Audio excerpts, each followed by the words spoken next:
Dalam mata kuliah ini ada capaian pembelajaran lulusan mata kuliah.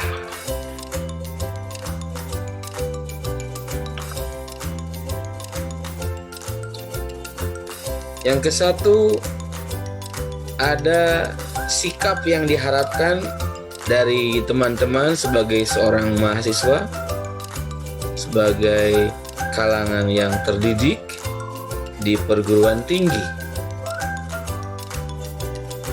Di antara sikap itu adalah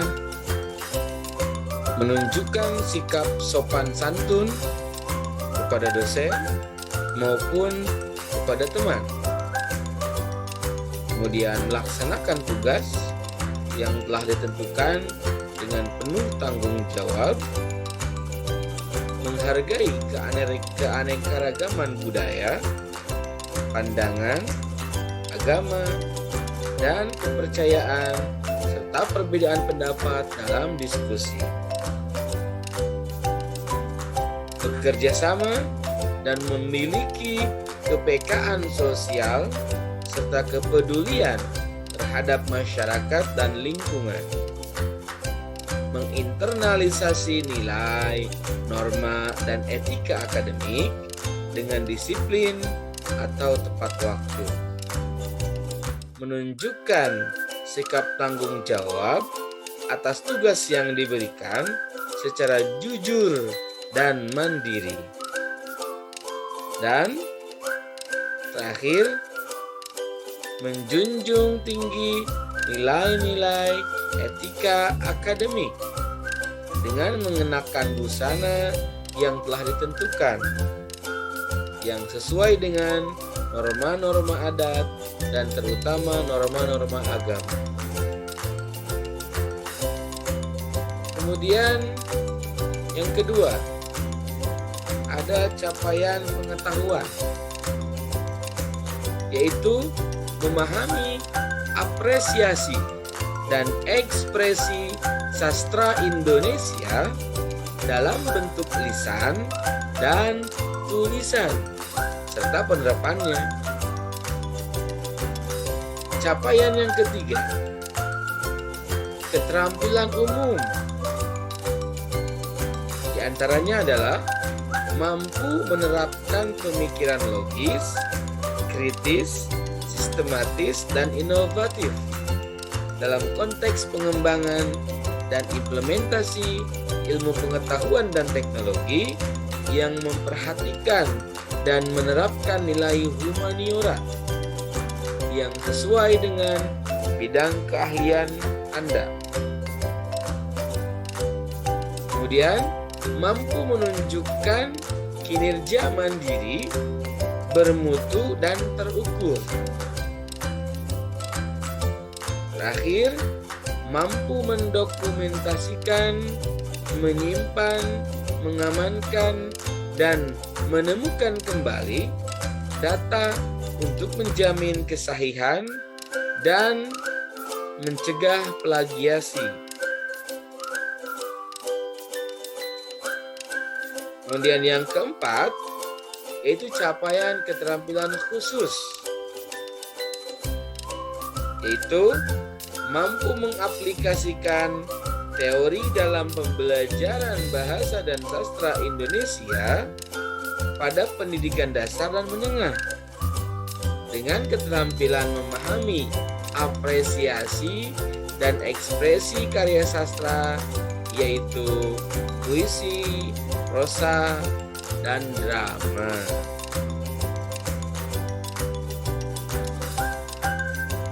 Kemudian kemampuan akhir yang diharapkan dari mahasiswa pada mata kuliah ini adalah yaitu memiliki pemahaman dan pengalaman dalam mengapresiasi karya sastra dan mewujudkannya dalam produksi ekspresi sastra seperti membaca, menulis, alih wahana, dan memerankan tokoh.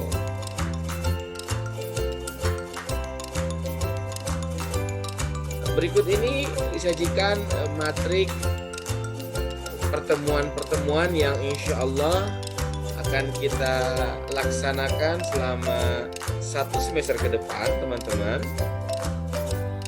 P di sini berarti pertemuan. Jadi kalau P1 itu pertemuan 1, P2 itu pertemuan 2, P3 itu pertemuan 3, dan seterusnya. Di pertemuan ke-1, pembahasan kita adalah pengantar perkuliahan.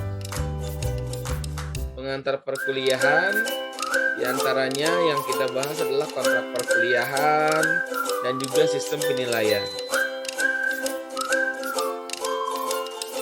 Dan nanti kita akan ada tanya jawab.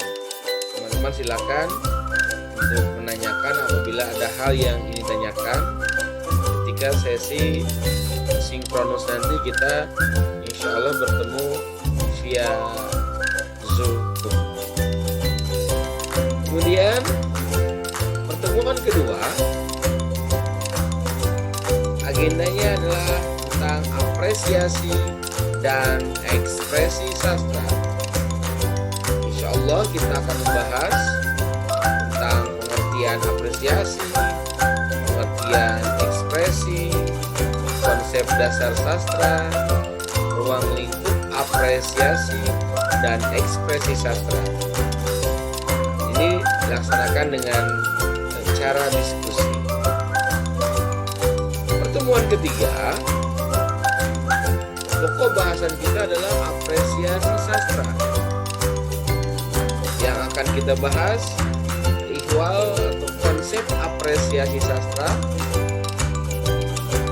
yang di dalamnya itu ada tahap pengenalan, pemahaman, penafsiran, hayatan, dan penikmatan. Kemudian ada tentang unsur-unsur apresiasi, kegiatan apresiasi sastra, bekal awal pengapresiasi, dan manfaat apresiasi sastra.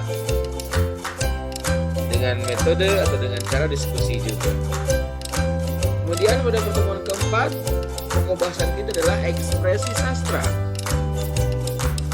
Ekspresi sastra, di antaranya kita akan membahas tentang konsep ekspresi sastra, unsur ekspresi sastra, kegiatan ekspresi sastra, teknik ekspresi sastra, dan manfaat ekspresi sastra. Itu matrik pertemuan ke-1 sampai dengan ke-4. Selanjutnya ke matrik untuk pertemuan ke-5 sampai dengan pertemuan ke-8. Untuk pertemuan ke-5, pokok bahasan kita adalah penilaian apresiasi dan ekspresi sastra. Di antaranya kita akan membahas penilaian lisan, penilaian tulisan, dan aspek-aspek dalam penilaian tersebut. Pertemuan ke-6, pokok bahasan kita adalah jenis apresiasi dan ekspresi sastra.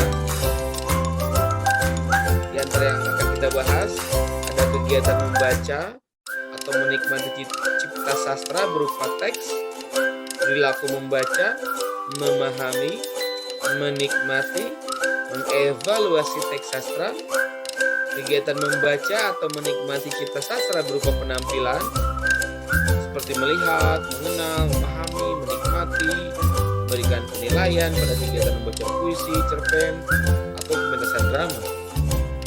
Kemudian ada kegiatan mengungkapkan gagasan ke dalam bentuk lisan atau tulisan. Pertemuan ke-7, pokok bahasan kita adalah perbedaan dan hubungan antara apresiasi dan ekspresi sastra. Di antara bahasannya adalah ranah apresiasi sastra, ranah ekspresi sastra, relevansi apresiasi sastra, dan ekspresi sastra. Kemudian ekspresi sastra bagian dari apresiasi. Pertemuan ke-5, ke-6, dan ke-7 itu sama-sama dengan cara diskusi. Sementara itu pertemuan ke-8, insya Allah ini merupakan pertengahan semester. Jadi di pertemuan ke-8 ini kita akan ada ujian tengah semester yang materinya mencakup dari awal sampai dengan pertemuan ke-7. Caranya dengan tes. Ujian sistemnya dengan cara tes. Kemudian pertemuan ke-9, pokok bahasan kita adalah pendekatan apresiasi sastra. Yang akan dibahas adalah pendekatan dalam mengapresiasi karya sastra. Pertemuan ke-10,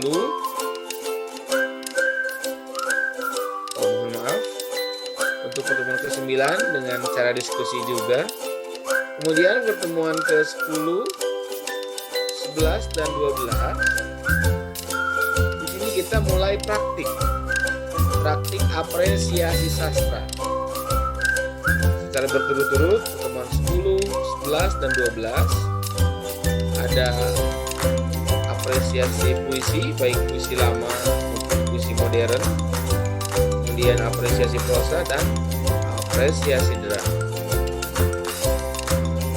Pertemuan ke-13, ke-14 dan ke-15 secara berturut-turut kita masuki praktik ekspresi sastra.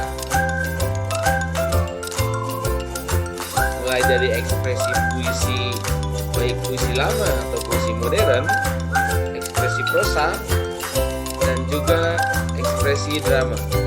Mohon maaf, ini ada kesalahan penulisan ya. Saya langsung perbaiki dulu. Ya, baik, sudah saya perbaiki. Mohon maaf. Dan ekspresi drama ini ya. Jadi praktik ekspresi berturut-turut pertemuan ke-13, 14, dan 15. Untuk pertemuan 16 merupakan akhir semester dan ada ujian akhir semester yang isinya keseluruhan materi dari awal sampai akhir dengan cara tes.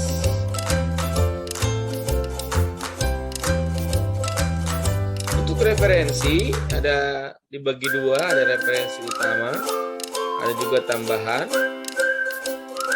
Ini di antara referensi utama bisa teman-teman baca. Kemudian ini juga masih referensi utama, bisa teman-teman baca juga.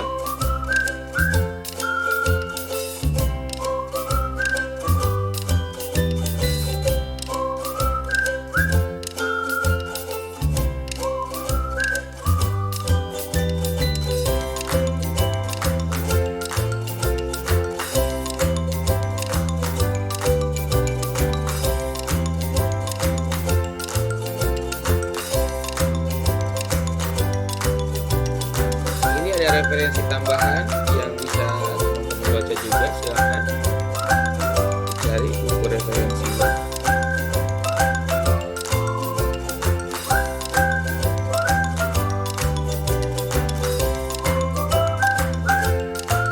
Kemudian untuk sistem evaluasi ada yang disebut dengan evaluasi formatif yang terdiri atas kehadiran itu komposisinya atau bobotnya 20% dengan ketentuan maksimal Anda tidak hadir itu adalah hanya 3 kali. Jika lebih dari 3 kali Anda tidak hadir, Anda tidak dapat mengikuti UAS dan harus mengulang mata kuliah ini. Kemudian untuk tugas itu 30%, UTS 20%, dan UAS 30%. Selanjutnya untuk tugas. Setidaknya ada 3 tugas untuk Anda. Tugas yang ke-1 bahwa Anda harus membaca dan mendiskusikan setiap materi perkuliahan. Harus membaca dan kita mendiskusikannya dalam setiap pertemuan. Kemudian tugas yang kedua, mahasiswa mengapresiasi minimal satu karya dari setiap jenis karya sastra. Tugas yang ketiga, mahasiswa mengekspresikan minimal satu karya dari tiap jenis karya sastra.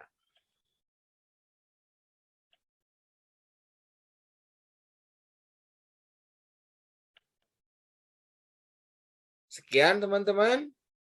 Terima kasih atas perhatian dan penyimakan teman-teman. Kita akan berjumpa pada sesi sinkronus. Kita akan bertatap muka, insya Allah melalui sambungan Zoom. Untuk link dari Zoom itu sendiri, insya Allah saya akan berkomunikasi dengan ketua kelas masing-masing. Terima kasih. Wabillahi taufik wal hidayah. Wassalamualaikum warahmatullahi wabarakatuh.